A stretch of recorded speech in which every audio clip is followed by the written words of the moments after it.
Hey everyone, welcome to another episode of Blend's Expert Chats video series, where I talk to my many smart colleagues about their areas of localization expertise. Today I'm really excited because we get to talk about gaming. So not one of those boring business topics, but gaming, and that's super fun. I'm really excited today to welcome my coworker, Ann Chen. She's the head of sales in APAC and our regional manager. Ann, how are you today? Yeah, I'm good. And how are you? I'm doing really well because I enjoy talking about gaming, and I know you know a lot about it, specifically localization. But Oh, uh, I hope. yeah, so I was hoping you could introduce yourself to our audience and tell them a little bit about your background in localization and some of the experiences that have given you a really cool expertise in gaming specifically. Right. Okay. So I actually studied English translation. I studied English translation studies, and then after graduated, then I started to join one of these LSPs based in Taiwan. And so that's kind of all my career starts. And then later I relocated to Shanghai and start to have like more opportunities to reach out with these top 10 LSPs. And then now I'm joining Blend for almost like 3 years now. And for the gaming, I have to say that was like one opportunities from these Korean clients when I was still working in Taiwan. It's like that was my first opportunity start to approach game localization. And since then, so I just like feel like okay, this old game world, it's kind of fascinating and interested to me.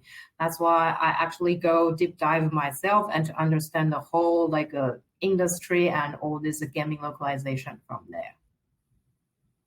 That's awesome. So we're going to get into some business topics, but let's get the most important thing out of the way right at the beginning. And are you a gamer yourself? I'm not sure, but I kind of yes, maybe. And so since I was a child, my grandpa always just like invited me to go, play with this Nintendo, this red and white machine. I think it's called, I don't know how to call it in English. Probably it's called family computer. So yeah, Yeah, that was the first, like a gaming whatever things starting my life. yeah. So in the US, it's called the NES, the Nintendo Entertainment System. And in Japan, it was called Oh, the Famicom, or the Family Computer System. So just a oh, right. bit of a But the one marketing you mentioned, that was differential. a gray device, right? It's not Yeah, red and white. Okay. yeah, it was, we're kind of, we digress a little bit. But in the US, it was Yes. made to look like a high-end, like stereo system or VCR. And they thought Okay. that the Okay. Japanese version looked too much like a toy. But, maybe a topic for Oh, another but time. it is a cool, but gaming is a toy. So yeah, I know that's really like a different culture thing because this family com is more like to me is more like comic style or something. So Yeah, yeah. exactly. So, do you have an all-time favorite game?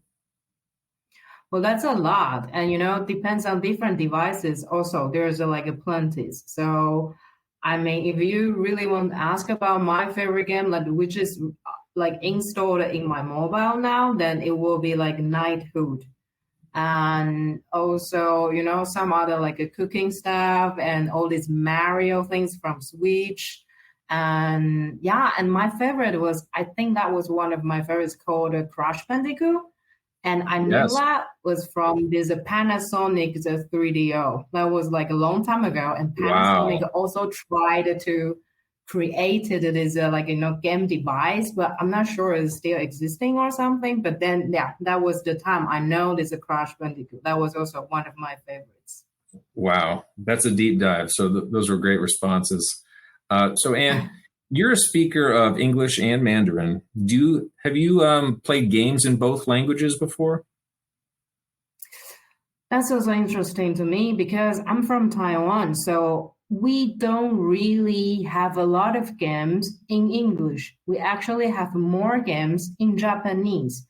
Hmm. And so I don't read Japanese, I don't understand, but they somehow, I mean, Japanese is a little bit of a kanji, so it's similar as our traditional Chinese character. So somehow we can get some ideas from this, from this kanji, and to understand like how we can go further to another level, or all these instructions. But if talking about the English one, then somehow it's kind of easy to us because it's all these casual games or RPG style. So you don't really need to understand all these instructions. It's just like, if you're a gamer, it's easy for you to just understand like how to go to another level, or, how to use some of the weapons. So yeah, that's my experience. So have you noticed, I guess, growing up in Taiwan or, in current days, if you're playing a game from a Western developer in the US or a Japanese developer, do they typically do a good job of creating a good localized experience for the Chinese market? Well, that's also one of the things. I literally had this discussion with one of the client from Korea today, talking about all these instructions, because they also produce the game in English, and they think, because this is gaming world, so it's easier for the gamers to just like play the game based on their, sensitivity of all these gaming instructions. But then somehow the gamer came back with some like feedback and say we don't read English. So yeah, to me, I'm not sure, because if you really ask me, do I really read all this, gaming localization content or whatever, then I mean, based on what I'm playing, probably I don't really need so many texts and to understand this narrative and to Right. play the game. So yeah, that's the differences. But if you play like, kind of a huge, like this Warcraft type, then probably you need to understand all this context first before go further. Yeah. Um, that's a good point, because it's almost like good game design. How to play is almost universal. So like the more simplified and streamlined you make it, it's almost kind of better localized just in that regard as well. But Ann, so gaming today is bigger than it's ever been. It's a global phenomenon, and kind of the scope and scale of different games kind of runs the gamut. You have very simple, sometimes freemium mobile games, and then you have very high-end AAA PC or console type games. Can you describe just kind of the different elements that goes into localizing, gaming in all its different forms and formats today, from mobile, or maybe how that differs from like, big time PC games? Well, I think probably in all the times, all this context relate with the different markets culture. That's one of the like important elements, and also like a UI UX from different devices. That's also important, because from PC or from Game Boy or from other devices, definitely different. So I think these are like two elements which I can think of right now. And besides of that, that's more like global, like globally knowledge that that will definitely impact to this gaming localization. But besides of that, I think it's all related with the game itself, like how much you understand this narrative and how to make it easier to understand for your target audiences. So yeah, that will be case by case. Right. And, localization, I think a lot of people think about gaming, as it pertains to the actual gameplay. And obviously that's very important. But are there other elements that go into kind of a gaming release where localization may be required for, the marketing content or packaging or all the other ways that, publishers get the word out to their prospective audiences in all these different markets? I think it is marketing definitely is one of them, like how you approach your, target audience in the right way, right message. So you can really attract them to play your product. And also the other thing is about esports, because, esports went to, I mean, to these to normal people, it's kind of understandable. Like all these gamers just go on the stage and then know how to play this game, because everybody anyways play the same game every day at home.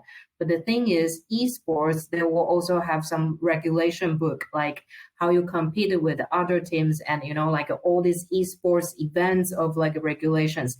And in the beginning, also this regulation book, I'm not sure how they call it, but then it's like a kind of the regulation book. It's only in English. But for some of the Southeast Asian gamers, some these competitors, they don't really understand English, so it can actually affect them. Their performance during this esports competition. So yeah, this is the other things I just I just thought about it. I hadn't even thought about esports, but some people, whether it's a fighting game or a sports game or some of these, Warcraft or League of Legends. I mean, it's big business and it attracts like huge viewership. So I mean, it's it's a huge financial consideration for these developers as well. Yeah. So the biggest game I publishers. mean, this is the same as other. Oh, sorry. No. No, I'm just saying finish your this is thought. same as other industries. Okay, I said it's just like same as other industries products. Like I mean, in this localization industry, people should know there's a study shows like around like 70% of something. If the people cannot read their native language, they will not buy the product. So to the gamers, it is the same thing. I mean, definitely I can read English, but if you ask me, am I going to buy the English book or the Chinese, then I definitely choose the Chinese first. So yeah, I think that's kind of the consumer's behavior, and it applied the same into this gaming world. Yeah, and that's a good segue into my next question. So, the world's biggest publishers, they're based in Japan or China and the U.S. So, are most localization is it just exchange between those three markets, or are there other? Is this truly worldwide, or what other markets may be maybe disproportionately served localized titles among these three primary markets? Oh, I think this is still the same, and probably you can add like a Korea as well, and somehow some like a Southeast Asia countries. They are like a kind of this gaming market is raising up. So like in Vietnam, Vietnam, they have this gaming cafe cooperated with like Nvidia like a few years ago, because they kind of start to do this gaming industry and want to make it booming. So they start to build a lot of these esports cafe and to let the kind of the coffee internet. I don't understand how we call that previously. Like the place for the people can go there and just to go online with some computers. So that's kind of the same concept in Vietnam, and because they want to make this industry booming. So I think those are the like different markets are actually arising. That's very interesting. I guess here in the U.S. we'd call them internet cafes, but they're not super common. Exactly. I know that That's they're yeah. more prevalent in Europe and Asia, but that's very interesting. So, Anne, several years ago, something very terrible affected the world with kind of the onset of COVID. Everyone went inside. They, for their own safety and because businesses were closed, everyone went. They stayed indoors and they picked up their game controllers. And so, everyone put more time into gaming, and it brought about chip shortages. No one could buy a Nintendo Switch. No one could buy the new PlayStation 5 because there was such a high demand and not enough supply. But from what you observed over these past few years, because of this, have you noticed an uptick in game localization? Are more people inquiring about this, or is it more widespread than perhaps it was in the past? Well, to me, for example, like you mentioned, like two devices, PS5 or Switch. Anyways, it doesn't matter if there's a COVID or no COVID, they are always in shortage. So, I mean, I think it's kind of, just because of this situation and make it like a more serious or something. But actually, I think during this COVID time, it's actually these mobile games, like all these users are increasing from this mobile game world. So yeah, that's just the things I'd observed during this period of the COVID time. Okay. So say a publisher they recognize the need to localize a title. They see an audience in a new market. They know that their gameplay is likely to attract a wider audience. When they're engaging a localization provider, what does that vendor need to ensure that the localization process goes as smoothly as possible for that developer? Mm-hmm. What materials or information does an LSP need from that gaming company? Well, this is also like very because gaming industry is kind of a niche market. It's of course this is kind of a booming and big industry, but actually if you talk about this localization, then everything become very niche. So for example, like what we need to prepare on site from this LSP side, then definitely is like the translators itself. Like the translator will be very different than the other, localization requirements because we need somebody who is actually a gamer itself. I mean, if she or he, they are not a gamer previously, or they just like the first time to approach this gaming localization, then that will be very difficult for them because they don't sense, some keywords or some key terms from this game world and to understand how to translate into the correct message or expression to attract the gamers. So, and then it will also affect the publisher to reach out their, target audiences because all this text from this gaming localization very based on like a fans feedback. So so I definitely think the translator, I mean, this talent pool will be the first thing the LSP has to prepare and has to, really go deeper and to find all these gamers who can also do the translation and, to join the team. That will be the first thing. And I can actually give one of the examples is like the Korean company that I mentioned in the very beginning, my first gaming project. That was actually like a Chinese client and produced a Chinese background. All these storylines is about like ancient history and wants to sell to the US. And then definitely people think we can have American native to do this Chinese to English translation. So that's how we actually did in the first stage. But then it comes out like this translator just like change all the history from his understanding because he doesn't really, grow up from this cultural background or from all this knowledge base. So it turns out it's kind of it comes out like a completely new games or some stuff. So then later we have to redo everything and we actually hire somebody. It's actually Chinese born in America. So the person naturally has these two language abilities and also naturally understand like both culture and history and everything. So then it turns out it's great because he can understand the Chinese history, but then also he can really translate it to something that American audience can accept and can understand. So yeah, this is so to me, I mean, in this criteria, I think the translator will be the key element.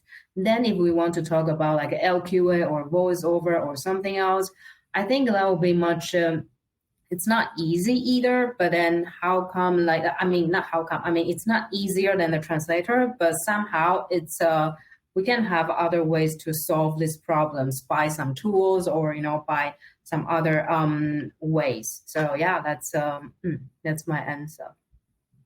And a great one at that.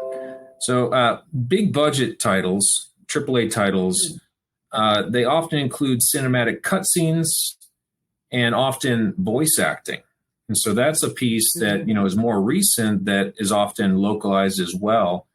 Can localization providers also assist with that to where they're helping with casting and recording or these more interactive projects? Mm-hmm. Definitely. And by the way, I'm not doing this, advertising using this, way to do advertising, but we are actually having one of these gaming clients and work on this project, which like we start from the casting. It's actually we received all these characters, like all these main characters, a kind of their personality description book or something like that. And then based on those, we kind of pick up like 100 like talents for them and to do the casting and audition.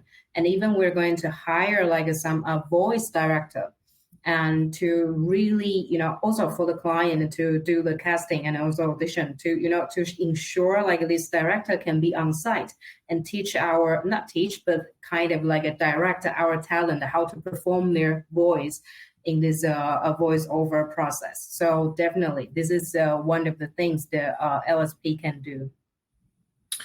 Do you think there are still areas for publishers to improve, like the typical localization process? Do you have any recommendations or things that you think that they need to put more consideration into when they're localizing their games? To the games, I really believe it's based on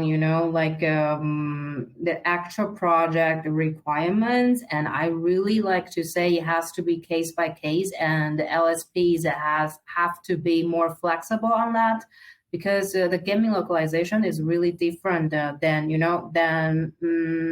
other industries' localization. So to me, I feel like a flexibility is very important, and you have to based on like your understanding of this game product and to think of the process. It's not always just like a native speaker translator background and to do like a TEP like always like traditional way. There must be something differently during this whole process. And by the way, the game products, I mean, they can be big in the beginning or they can be small, but then later they have some like updated content or anything else or the other series, the other storyline, and all these terminologies about the weapons, about the characters' names, like everything. So, I mean, this whole process is very complex and it definitely not the same as the rest of the localization. And we're nearing the end, but do you have any predictions for the future of game localization? Well, I just feel like the gaming anyways will keep booming, like, maybe even better than nowadays. So yeah, I personally also definitely hope to see like more games can come out for the gamers. So yeah, I don't have a really like a solid prediction about that, but I believe that this gaming industry will keep booming. And if one of our viewers wants to talk more about localization, or maybe they even have a project in the works, how can they reach out to you? Well, can reach out to me by my email or just contact Blend from the website. And so yeah, it can always or from the LinkedIn. And yeah, there's plenty of ways can reach out to me. And we'll make sure that we link your LinkedIn profile when we post this video. But Ann, this was super informative, and it's always great to talk about gaming. And obviously, you're very knowledgeable in this space. We appreciate your time today, and we'll catch you next time.